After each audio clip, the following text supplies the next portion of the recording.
beriman, orang kafir, dan orang munafik. Ternyata dalam penjelasan di dalam surat Al-Baqarah itu, orang-orang yang beriman, orang kafir, dan orang munafik itu terletak di hati mereka. Hati rupanya yang membuat seseorang itu beriman, hatinya.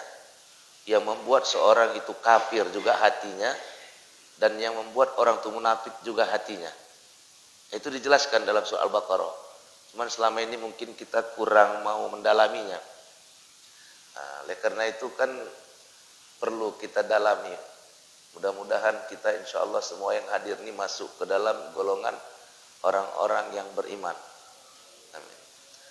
Jadi yang pertama terkait dengan 3 golongan manusia tadi, hati itu ada 3 macam pula, Pak. Yang pertama, hati itu disebut qalbum mayit, hati yang mati, hati yang keras, hati yang membangkang. Inilah hati orang kafir, Pak. Jadi hati yang pertama itu qalbum mayit. Qalbun itu hati. Qalbum mayit, hati yang mati, hati yang keras. Kenapa mati? Kenapa keras? Karena tertutup. Khatamallahu ala qulubihim wa ala sam'ihim wa ala absarihim. Itulah hati orang-orang kafir. Mati hatinya. Kenapa? Tertutup, keras. Karena sudah mati hati tadi, sebab tertutup, ya kan? Maka wasawa'un alaihim dirhum la yu'minun. Kalau sudah mati hati itu, dikasih tahu sama enggak dikasih tahu sama saja. Enggak kan dia beriman, enggak kan dia berbuat baik, enggak kan berubah akhlaknya. Karena sudah tertutup. Mati hati tadi. Sesuatu yang mati tak bisa dikasih tahu lagi. Dipaksa pun nggak bisa. Kalau sudah mati itu, Pak, jangankan dikasih tahu, dipaksa pun nggak bisa. Mau dibilang kau nanti masuk neraka berdosa, nggak peduli. Tuh hati kalau sudah mati. Sama orang kalau sudah mati, cobalah. Ada rasa takutnya lagi? Nggak ada. Ada rasa beraninya pun nggak ada. Ada kemauannya lagi? Tak ada. Karena sudah mati. Begitulah hati tadi. Kalau sudah mati hati tadi itu, sudah. Inilah hati orang kafir. Hatinya mati, hatinya keras. Lebih keras daripada batu. Batu itu sekeras apapun, kalau tiap hari ditetesi oleh air, itu batu lama-lama akan berlubang. Ditetesi tiap hari. Tes. Di bawah seng kita, ya, tempat cucuran air tuh, bikin situ batu keras, taruh di situ, ya, taruh di situ.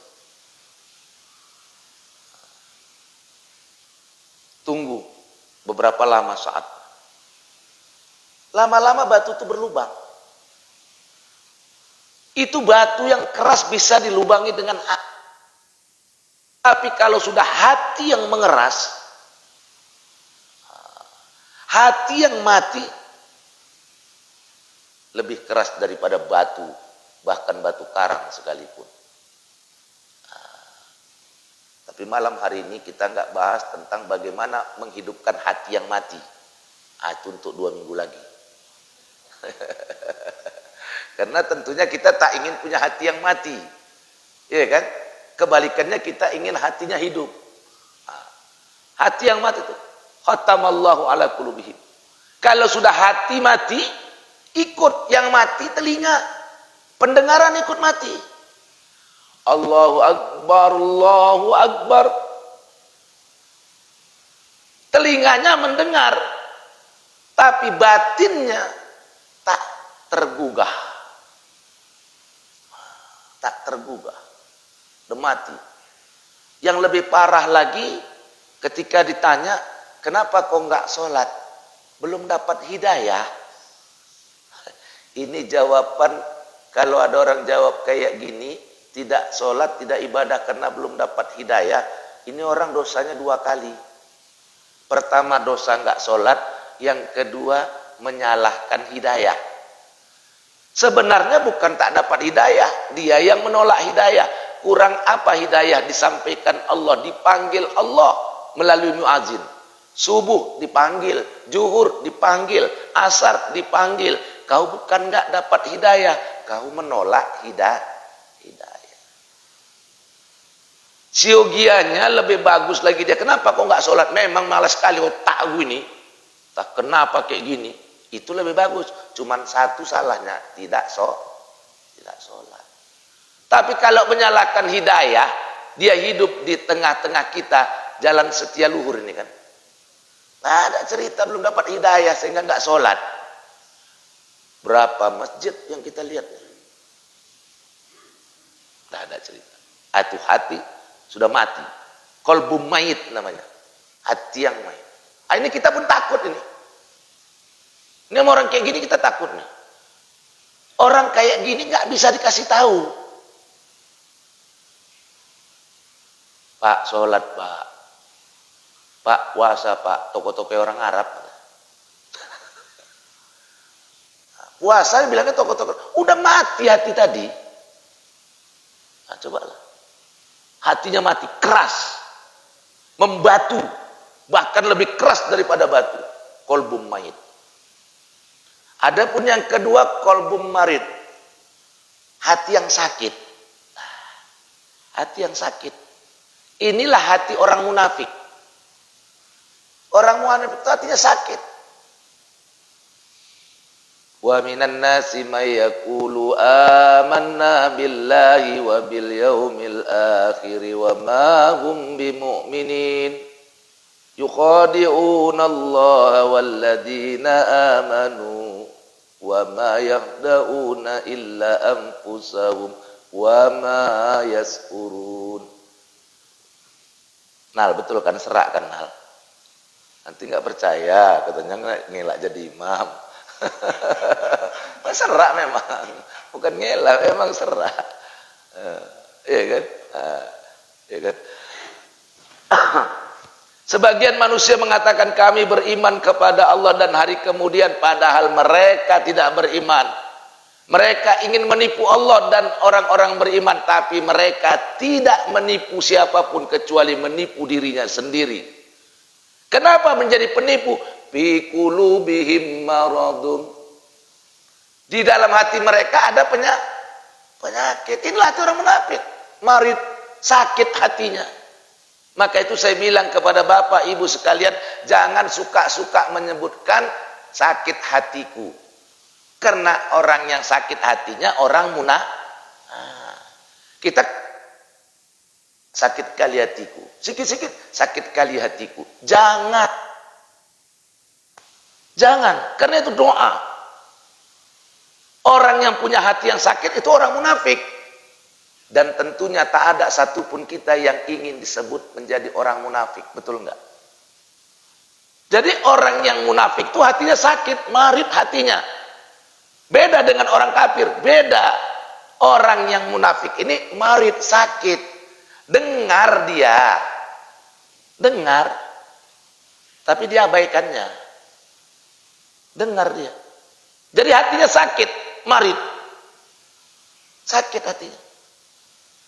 Tanda-tanda orang yang hatinya sakit, orang munafik ini apa? Suka menipu. Berbohong. Maka kata Nabi 3 tanda munafik. Bila berkata dia bohong, bila diberi amanah dia khianat, bila berkata dia apa satu lagi?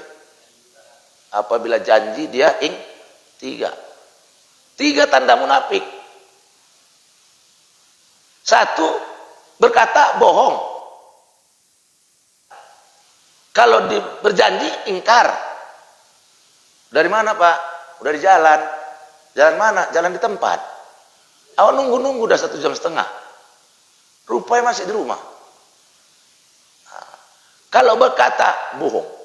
Tapi dulu waktu saya kuliah, Ada dulu dosennya mengajarkan, jika ada seorang yang berbohong, kerjanya berbohong saja. Tak ada cakapnya satupun yang betul. Semua kebohongan. Lalu satu ketika dia berkata, wih, sebenarnya aku ini pembohong. Kita percaya apa enggak? Coba, percaya apa enggak? Dia ini orang yang enggak pernah enggak bohong. Setiap berkata bohong. Satu ketika dia berkata, kita udah nggak percaya cakap dia. Kita udah nggak percaya cakap dia. Ya kan? Pokoknya dibohong aja, bohong aja. Satu ketika dia cakap sama kita. Kau mau tahu, aku ini sebetulnya pembohong. Kita percaya apa enggak? Coba. Sementara dia nggak pernah berkata yang benar. Nggak berkata. Jadi orang munafik itu hatinya marid. Sakit hatinya. Fi qulubihim marad. Hati mereka ada penyakit. Dan bertambah-tambah penyakit itu. Penyakit apa? Bohong.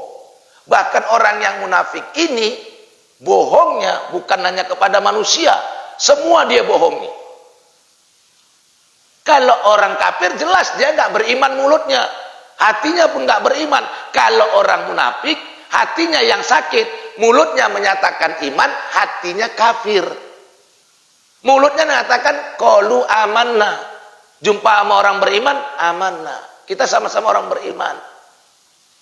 Kalau dia kembali kepada orang-orangnya, setan-setannya mengatakan, kami hanya ngolok-ngolok mereka. Aku sama kau, katanya. Nah, jadi orang munafik ini marid hatinya, Pak. Hatinya nggak keras, tapi hatinya tidak punya pendirian. Tidak punya pendirian. Pertama sifatnya suka berbohong. Bahkan Allah pun ingin ditipunya. Inilah sifat orangnya. Kalau orang kafir jelas, dia nggak bohong, memang tegas, keras dia. Enggak, aku nggak beriman. Nah, itu hati yang mati. Kalau hati marid ini, dengarkannya juga, tapi nggak diamalkannya. Mulutnya menyatakan iman, hatinya kafir. Dan orang kafir nggak sholat. Man taraka sholatan muta'amidan faqad kafara jahro. Barang siapa orang yang meninggalkan sholat dengan sengaja, tak merasa berdosa, maka dia kafir yang nyata. Itu orang kafir. Orang munafik sholat. Sama kayak orang beriman, Pak. Kalau ibadah, orang beriman, sholat, orang munafik pun sholat, Pak. Buka Quran nanti surat An-Nisa ayat 142. Innal munafikina yukhadi'unallah wa huwa khadi'uhum. Sesungguhnya orang-orang munafik itu ya kan ingin menipu Allah, tapi Allah membalas tipuan mereka. Ya kan? Wa idza qamu ila sholati qamu kusala. Jika mereka ingin berdiri, ingin sholat, mereka malas. Jadi orang munafik sholat, yang enggak sholat orang kafir. Tapi apa bedanya sholat orang munafik dengan orang beriman? Orang munafik sholatnya malas. Orang beriman sholatnya rajin. Sholat itu. Jadi kalau kita masih merasa berat sholat, koreksi diri kita. Mungkin kita masih dilanda sifat munafik. Berat. Begitu sholat, Allahu Akbar.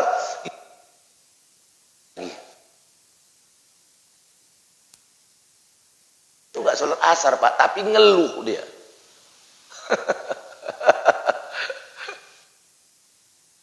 Nanti masuk sholat isya, Allahu Akbar isya. Lagi nonton sinetron dia di rumah. Ih, gantung pula lah dibuat ajan ini. Coba lah, salah ajan. Sholat juga dia isya. Bukan gak sholat. Orang munafik sholat, cuman dia sholatnya malas. Orang kafir sama sekali gak sholat. Kemudian orang yang munafik yang hatinya sakit zikir juga. Tapi kata Allah dalam Quran surah An-Nisa 140 tadi apa? Wala yadhkurunallaha illa qalila. Tidaklah mereka orang munafik itu berzikir kecuali sikit. Kalau orang kafir sama sekali nggak zikir, Pak. Sama sekali nggak zikir. Nggak zikir. Kalau orang munafik zikir, tapi zikirnya sedikit. Nah, kan itu bedanya. Hatinya lagi zikir tapi malas. Kok ikut zikir tadi? Ikut aja gitu, aja aku tuh. Sebetulnya nggak diakuin itu. Nah, hati sakit hati orang munafik. Kenapa? Yura'unan nas. Mereka itu ibadahnya ria kepada manusia. Karena ria. Jadi kalau ditengok orang, tekun ibadahnya. Kalau ada orang, wow, lama sholatnya. Kalau nggak ada orang, Allahu Akbar, Allah Akbar, cepat dia, ngebut dia. Marid, sakit hatinya. Yura'unan nas. Mereka sholat dengan malas karena mereka sholatnya ria kepada manusia. Pamer. Sakit hatinya. Qalbun marid. Hati yang sakit. Dan yang ketiga, inilah hati yang mulia. Hati orang beriman. Qalbun salim. Hati yang Islam. Hati yang selamat. Qalbun salim. Jadi qalbun mayit, qalbun marid, qalbun salim. Inilah hati orang yang beriman. Hatinya selamat, hatinya Islam.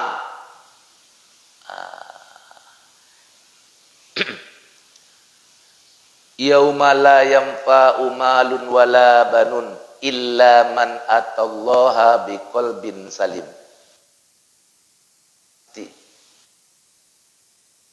Tidak bermanfaat anakmu menghadap Allah salim, hati yang selamat, hatinya yauma di sini hari kiamat. Boleh. Sebagian orang lagi mengatakan yauma di sini hari boleh. Kita nggak usah menyalahkan. Tapi ada juga ulama yang mengatakan yauma di sini maksudnya ketika hari saat kau akan kembali kepada Allah. Jadi kembali kepada Allah bukan nunggu mati, bukan nunggu kiamat. Kapan kembali kepada Allah? Sebelum mati, sebelum kiamat. Kembali kepada Allah ketika sholat. Jadi kalau saya lebih cenderung mengartikan yauma di sini pada saat kau akan sholat. Orang yang hatinya dengan orang kafir jelas nggak sholat, orang munafik jelas hatinya sakit. Sebaik-baik pembohong adalah orang yang berbohong di dalam sholat, kata Rasul. Tidak ada pembohong yang lebih jelek daripada orang yang berbohong ketika sholat. Maka sahabat tanya, seperti apa orang yang bohong dalam sholat ya Rasul? Mereka orang yang tergesa-gesa di dalam sholatnya, dan mereka orang yang tidak konsekuen dengan apa yang diucapkannya waktu sholat. Dua orang. Siapa orang yang pembohong dalam sholat? Yang pertama orang yang tergesa-gesa dalam sholat. Yang kedua orang yang tidak konsekuen dengan apa yang diucapkannya waktu sholat. Itulah orang yang bohong. Innas sholati wa nusuki wa mahyaya wa mamati lillahi rabbil alamin. Sesungguhnya salatku, ibadahku, hidup matiku milik Allah. Baru hilang TV satu, itu pun udah 25 tahun umur TV tadi. 32 dukun yang didatangi, menanyakan siapa yang mengambil TV-nya. Ditanyanya sama uak-uak, kata dia orang pintar. Uak tuh SD pun tak tamat. Dari mana jalan dia pintar? Dia tak mau bilang tuh peramal. Bohong. Baru TV kita sudah tergadai. Iman kita tergadai, iman kita hilang, itu jauh daripada satu unit televisi. Sebaiknya. Jadi ruginya orang yang mendatangi dukun itu luar biasa. Kalau dia hanya kehilangan sebuah TV, maka dia percaya kepada apa yang diucapkan dukun. Yang hilang bukan TV lagi, tambah imannya hilang. Masya Allah, inna lillahi wa inna ilaihi raji'un. Imannya hilang. nggak diterima Allah. Siapa yang percaya cakap paranormal, percaya saja dia, iya ya katanya, itu sudah cukup membuat sholatnya tertolak selama 40 hari 40 malam. Coba ruginya. TV yang hilang tak dapat juga, uang keluar lagi. Karena waktu menengok-nengok tua tuh beli gudang garam kretek yang merah, Pak saya ganti rokok ya. Waktu bikin lagi apa? Air bunga, belikan bunganya lagi. TV tak dapat, iman melayang, duit pun keluar. Banyak, habis. Tapi kalau kau memang betul-betul inna sholati wa nusuki wa mahyaya wa mamati lillahi rabbil alamin, hilang sepeda motormu, hilang TV-mu, hilang pot bungamu, apa yang kau bilangkan? Inna lillahi wa inna ilaihi rajiun. Allah ingin mengganti dengan yang lebih baik dan yang lebih banyak. Itu cukup pula. Mungkin dah pernah saya ceritakan di sini. Satu ketika waktu saya bangun rumah tuh yang di Marendal tuh, Pak Amir, bangunnya tuh kan uang tak ada sekaligus, berangsur-angsur bangunnya. Waktu dari pasanglah kosen sama batu, belum lagi teratap, belum terpasang atap, belum kami tempati. Ditelepon orang saya, bang, kosen abang hilang semuanya bang, kosen pintu, kosen jendela, habis semua, dibobok orang bang. Saya lagi di tebing, ditelepon sama yang punya tanah. Apa saya bilang? Spontan saja keluar. Tidak apa-apa, Allah mau ganti dengan yang lebih baik, dengan yang lebih banyak. Cuman itu yang keluar dari mulut. Habis mau ngapain lagi? Mau ku kejar, mana dapat? Cuman itu yang keluar dari mulut. Allah mau ganti dengan yang lebih baik, dengan yang lebih banyak. 2-3 hari kemudian teman saya nelpon, iseng-iseng cerita, bukan curhat. Saya bilang, luar biasa Marendal nih, saya bilang. Hanya ngomong-ngomong saja. Kosenku hilang bro, dibobok orang, rumah belum jadi, belum ditempati. Bukan isinya yang diambil orang. Kosennya diambil orang. Datang kawan saya tadi. Ini kalau nonton dia, tahulah dia. Apa dibilangnya? Udah ambil tuh banyak kosenku dulu yang waktu aku usaha sawmill. Sekarang kan nggak sawmill lagi, dia bikin konblok itu, jadi itu banyak disimpan di workshop dia.